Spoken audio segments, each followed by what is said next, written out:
Alright guys, it is Wednesday, August 25th, 2021 at 12:12 a.m. Alright, let's start with a Bible verse. We have dailyverses.net, and verse of the day says, "Religion that God our Father accepts as pure and faultless is this, to look after orphans and widows in their distress, and to keep oneself from being polluted by the world." James 1:27. Alright, let's start. We have nationwide food shortage impacts school lunches. So this isn't everywhere, but some parts of the country are having food shortage affect their school lunches. And I came across this while looking at videos on YouTube, and I was like, wow, can't believe it's already affecting the schools. So food shortages apparently are affecting some areas of the country, and that is affecting the school lunches. Alright, next. Largest U.S. food distributor having trouble keeping the shelves stocked. Price shock imminent. One of the defining features of the early phases of the COVID pandemic, when public fear was rampant and when few wanted to take chances that supply chains would remain viable, is that for a brief period the U.S. supermarkets resembled those of the USSR circa the late 1980s. Many items were in short supply, and some, notably toilet paper, Clorox, and perishables such as milk, were out of stock for weeks. Fast forward to today, and fears about the Delta strain are being fanned by the liberal media. The U.S. may be facing similar shortage of key products, only this time for a very different reason. Not a surge in demand, but rather a drop in supply. According to Bloomberg, some of the largest U.S. food distributors are reporting difficulties in fulfilling orders as a lack of workers weigh on the supply chain. Take distribution giant Sysco, North America's largest wholesale food distributor, which is turning away customers in some areas where demand is exceeding capacity. Whereas food inflation is about to soar, the company said prices for key goods such as chicken, pork, and paper products for takeout packaging are climbing amid tight supplies. In particular, productions have slowed for high demand, labor-intensive cuts like bacon, ribs, wings, and tenders. Sysco said, and if intermediate and final wholesale prices are rising, just wait until they emerge on the consumer side. The culprit for the coming price shock?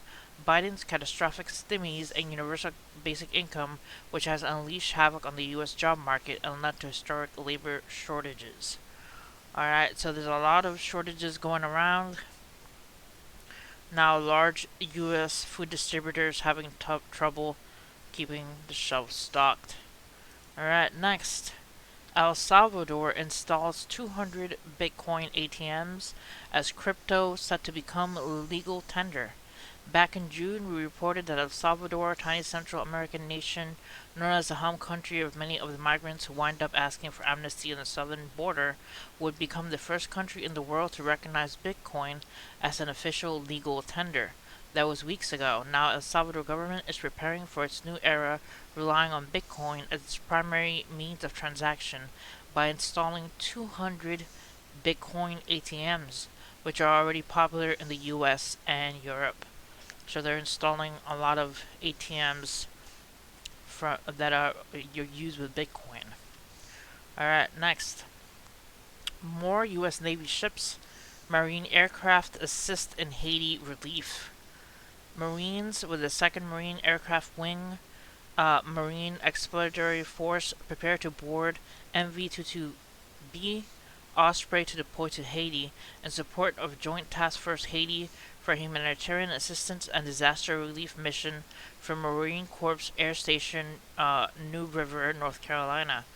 3 U.S. Navy ships and more Marine aircraft have joined the U.S. effort for disaster relief in Haiti, Pentagon officials said on Tuesday.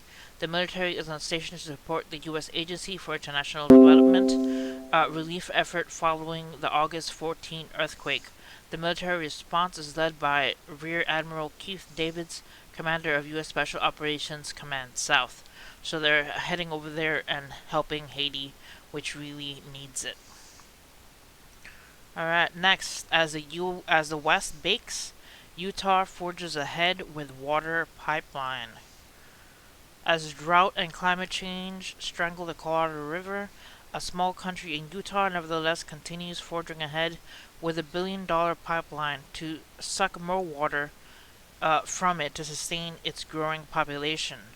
The proposed Lake Powell pipeline, 140 miles straw from one of the country's largest reservoirs of the Washington County and southwestern Utah, has sparked backlash from other states in the Colorado River Basin and environmentalists, and now has the Biden administration in a difficult position. One expert says the project is illegal. The local Native American tribe had sued over the water that could fill it, and critics contend it is reminiscent of the American water mindset of the mid 20th century. Let's build our way out of a shortage. It harkens back to the days of the 50s, 60s, and 70s when, to meet future demands, they needed a pipeline. The author or former general manager of Colorado River said, grab the last piece of water, that pipeline, whether the water is there or not. Utah says it has a right to move water because it doesn't use its full location under the 1922 compact that divided up the river's water, and it argues that the current drought has underscored the need for protection. The drought has really hit us hard, said Zach Ransom, the general manager of the Washington County Water Conservancy District. This is one thing that the drought has really taught all water managers is that the large water infrastructure projects have been key to ensuring safe drinking water, but the proposal is coming under increased scrutiny due to the state of emergency on the Colorado River, and it has put the Biden administration in a bind. While the project appeared dead for years, Trump-era regulatory maneuvering gave it a new life. The Biden administration said it is continuing to work on it. For many, the pipeline epitomizes whether the regulators are ready to leave behind the cement infrastructure that dominated the 20th century as the West grapples with how to make do with less water. Alright, so that's quite interesting how they're doing in Utah. I'll leave the link so you guys can check out the article as well. Next, over 20,000 Mississippi students in COVID quarantine after first week of school. A grieving aunt whose teen niece died from COVID-19 in Mississippi said, I found out Friday it was a positive test, and then on Saturday she passed. That's sad to hear. It says more than 20,000 students in the Mississippi area in quarantine from exposure to the coronavirus, accounting for about 5% of the state's public school pupils, according to the state data, as infection rates increase through the country because of the highly transmissible Delta variant of the coronavirus. The state has been hit particularly hard since students returned to classes on August 9th. There were 20,334 students in quarantine after the first week of school, which ended Friday, according to data from the state health department. That is a lot of people in quarantine. It says during that week, 4,521 students also contracted the coronavirus, bringing the total of students who have tested positive since the beginning of August to 5,933. The health department reported teachers and staff members of the 803 schools from 74 counties that reported to the state also fared poorly. State records show that 948 teachers and the staff tested positive for COVID on August 9 to Friday. A total of 1,496 teachers and staff members have contracted the coronavirus since the beginning of August. And as the end of the last week, 1,463 teachers and staff members are being quarantined because of the exposure to the coronavirus in Mississippi. Alright guys, that is a lot of people sick. Alright, next. The Middle East is running out of water and parts of it are becoming uninhabitable. It says dangerous water crisis across the Middle East. Alright, so we have the ferries that once shuttled tourists to and from the little islets of Iran, Lake Ormelia, sit rusty, unable to move, and what is rapidly becoming a salt plain. Just 2 decades ago, Ormelia was the Middle East's biggest lake, its local economy a thriving tourist center of hotels and restaurants. People will come here for swimming and would use the mud for therapeutic purposes. They would stay here at least a few days, said Ahad Ahmed, a journalist. Lake Umiria's demise has been fast. It has more than halved in size from 5,400 square kilometers or 2,085 square miles in the 1990s to just 965 square miles today. So water is running out there. Says the region has witnessed persistent drought and temperatures so high that they are barely fit for a human's life. And water mismanagement and overuse and projections for the future of water here are grim. Some Middle Eastern countries, including Iran, Iraq, and Jordan, are pumping huge amounts of water from the ground for irrigation as they seek to improve their food self sufficiency.